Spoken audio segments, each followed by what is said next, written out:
Good morning. Hey, Ricky. Yeah. I like what. Oh, what's up, man?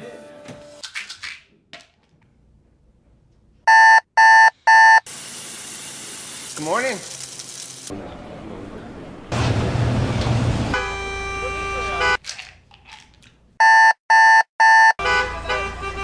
Good morning.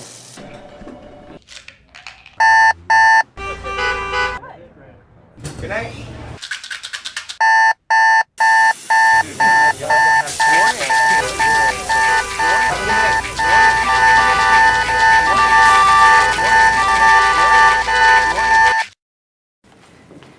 Hey, I just want to let you know that Ricky took his life last night.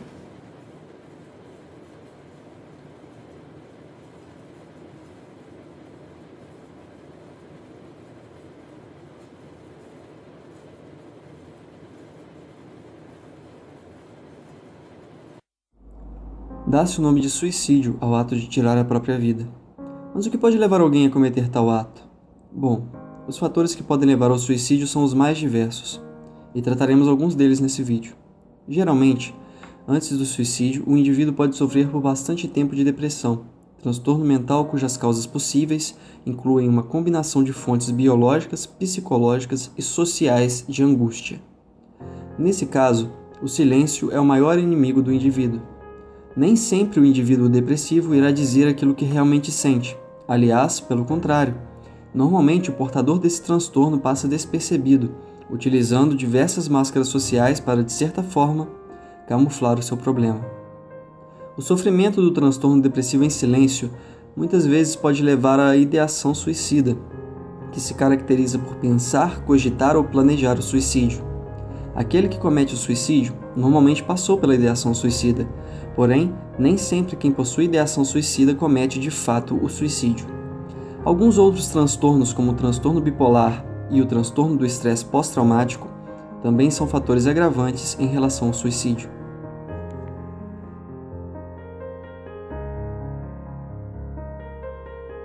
O suicídio é uma questão social, segundo Durkheim. O suicídio não é hereditário. O que se transmite de pai para o filho é tão somente certo temperamento que pode predispor os indivíduos para o suicídio, mas que não pode constituir uma explicação de determinação desses. Portanto, o que se transmitia não seria a afecção propriamente dita, mas o ambiente favorável ao desenvolvimento. O desprovimento de capital não leva ao suicídio indireto e diretamente, segundo Durkheim. Já o seu acúmulo é fator influente, tendo em vista o distanciamento social que as pessoas podem ter, dando exemplo como chefes de grandes empresas que na maioria das vezes trabalham sozinhos, enquanto seus coordenados dividem suas tarefas com seus companheiros. De acordo com pesquisas, as taxas de suicídio aumentam a cada ano, junto com os índices de depressão e de doenças de afetibilidade psicológicas. Fazendo uma correlação com outros índices, como os de países mais providos de capital e desenvolvidos, são os que têm maiores índices de suicídio, levando a considerar que, de fato, o capital pode ter uma influência no suicídio, indireta ou diretamente. Pessoas providas de capital se afastam mais e costumam viver em bolhas, fazendo com que haja um distanciamento com o que realmente acontece. A esfera da vida privada, das angústias, da existência mediada pela propriedade e pelas relações de classe.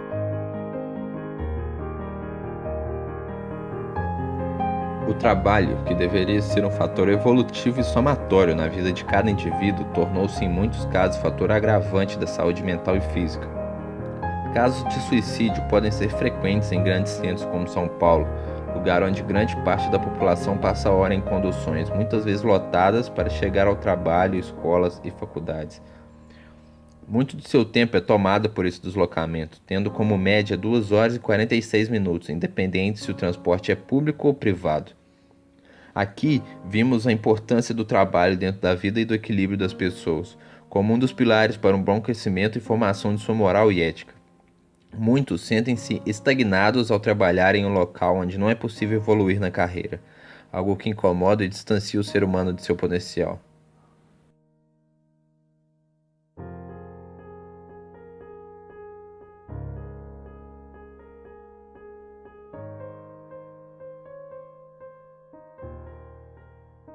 O que você deve estar ouvindo muito aí nesse mês de setembro é que as pessoas precisam procurar ajuda profissional.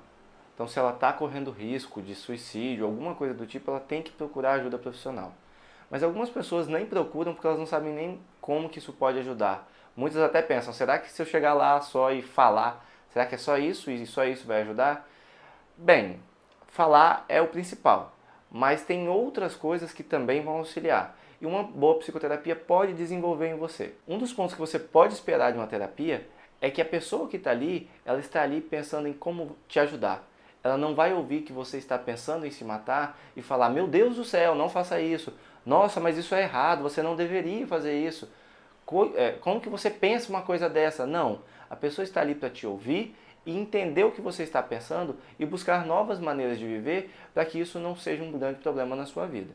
Outro ponto que é fundamental, e isso aí é o básico de qualquer terapia, é desenvolver em você o autoconhecimento. Mas o que seria isso?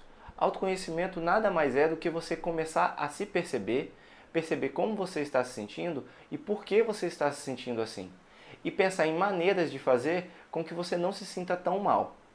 Nada mais é do que você olhar para você e ver como está a sua relação com as coisas que estão ao seu redor. Uma das coisas que pode ser desenvolvida em terapia é a tolerância ao estresse. A tolerância ao estresse é uma habilidade que a gente desenvolve para quê? Para sobreviver aos momentos de crise.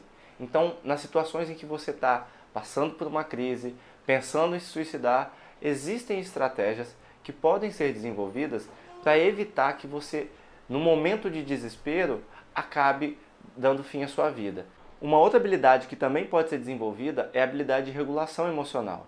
Nessas situações de crise, muitas vezes o que a gente precisa fazer é dar fim àquela emoção que tanto incomoda. Por isso é importante a habilidade de tolerância ao estresse. Mas na maioria dos dias, a gente acaba precisando do quê? Uma habilidade de regulação emocional. Ou seja, eu vou precisar identificar o que eu estou sentindo, perceber como eu estou me sentindo e pensar em formas de lidar com essa emoção e em alguns momentos ficar melhor após sentir essa emoção. Então a habilidade de regulação emocional também é muito importante. Outro ponto muito importante é o de identificar o que tem prejudicado a qualidade da sua vida.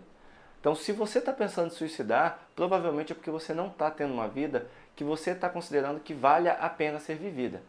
Então um dos pontos de uma boa psicoterapia pode ser de desenvolver junto com você uma vida que vale a pena ser vivida. Então nós vamos pensar juntos formas de melhorar a sua qualidade de vida, podendo abranger aí áreas como sono, atividade física, alimentação, tudo isso que gera um bem-estar para você e para as pessoas que estão ao seu redor. Outro ponto que também pode ser desenvolvido são as habilidades sociais. Habilidades sociais são aquelas habilidades que as pessoas utilizam para se relacionar melhor e muitas vezes conseguir o que elas querem pensando no longo prazo, sem prejudicar as relações que estão à volta dela. Então pode ser que você também tenha dificuldade de se relacionar e isso esteja aumentando ainda mais a sua vontade de acabar com sua vida, aumentando seu sofrimento. Então, conseguindo se desenvolver com essas habilidades sociais, geralmente você passa a ter relações mais proveitosas, relações mais prazerosas, menos problemáticas e em geral isso tende a melhorar o seu bem-estar. Essas são apenas algumas das formas que a psicologia pode ajudar uma pessoa que está em crise. Então se você conhece alguém que está passando por um momento assim, pode enviar esse vídeo para a pessoa, mostra para ela que tem algumas alternativas que podem auxiliar a pessoa nesse momento. Se você gostou e quiser acompanhar os outros vídeos que eu vou fazer ainda esse mês sobre suicídio, é só se inscrever no canal ou entrar no meu site www.diegofsouza.com.br. Até a próxima!